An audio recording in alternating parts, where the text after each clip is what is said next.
वर्धमान नामक शहर में एक कुशल व्यापारी रहा करता था। जब उस राज्य के राजा को उसकी कुशलता के बारे में पता चला, तो राजा ने उसे अपने राज्य का प्रशासक बना दिया। व्यापारी की कुशलता से आम व्यक्ति से लेकर राजा तक सभी बहुत प्रभावित थे। कुछ समय बाद व्यापारी की लड़की की शादी तय हुई। इस खुशी में व्यापारी ने बहुत बड़े भोज का आयोजन किया। इस भोज समारोह में उसने राजा से लेकर राज्य के सभी लोगों को आमंत्रित किया।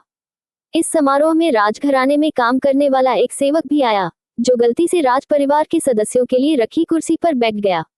उस सेवक को कुर्सी पर बैठा देख व्यापारी को बहुत गुस्सा आता है। गुस्से में व्यापारी उस सेवक का उपहास कर समारोह से भगा देता है।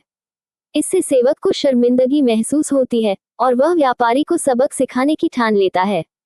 कुछ दिन बाद जब वह राजा के कमरे की सफाई कर रहा होता है, तो उस समय राजा कच्ची नींद में होते हैं। सेवक मौके का फायदा उठाकर बड़बड़ाना शुरू कर देता है। सेवक बोलता है, व्यापारी की इतनी हिम्मत जो रानी के साथ दुर्व्यवहार करे। ये सुनकर राजा नींद से उठ जाता है और सेवक को कहता है, क्या तुमने कभी व्यापारी को रानी के साथ दुर्व्यवहार करते हुए देखा है? सेवक तुरंत राजा के पैरों में गिरकर उनसे माफी मांगने लगता है और कहता है, मैं रात में सो नहीं पाया, इसलिए मैं कुछ भी बड़बड़ा रहा हूँ। सेवक की बात सुनकर राजा सेवक को कुछ नहीं बोलता, लेकिन उसके मन में व्यापारी के लिए शक पैदा हो जाता है। इसके बाद राजा ने व्यापारी के राजमहल में प्रवेश पर पाबंदी लगाकर उसके अधिकार को कम कर दिया। अगले दिन व्यापारी किसी काम से राजमहल में आता है, तो उन्हें पहरेदार दरवाजे पर ही रोक देते हैं। पहरेदार का ये व्यवहार देखकर व्यापारी को आश्चर्य होता है। वहीं पास में खड़ा राजा का सेवक जोर जोर से हंसने लगता है और पहरेदार से कहता है, तुम्हें पता नहीं तुमने किसे रोका है? ये बहुत ही प्रभावशाली व्यक्ति हैं, जो तुम्हें यहाँ से बाहर निकलवा सकते हैं। इन्होंने मुझे अपने भोज समारोह से निकलवा दिया था। सेवक की उन बातों को सुनकर व्यापारी को सब समझ में आ जाता है और वह उस सेवक से माफी मांगता है। साथ ही वह उस सेवक को अपने घर दावत के लिए आमंत्रित करता है। व्यापारी ने सेवक को बड़े विनम्र भाव से भोज कराया और कहा कि उस दिन जो भी किया वह गलत था।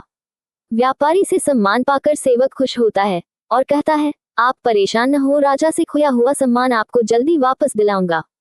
उसके अगले दिन राजा जब कच्ची नींद में होता है, तो सेवक कमरे की सफाई करते हुए फिर से बड़बड़ाने लगता है और कहता है, हे भगवान, हमारे राजा इतने भूखे होते हैं कि गुस्ल खाने में स्नान करते हुए खीर खाते रहते हैं। इस बात को सुनकर राजा नींद से उठकर सेवक से क्रोध में कहते हैं, मूर्ख सेवक, तुम्हारी इतनी हिम्मत कि तुम मेरे बारे में ऐसी बात करो।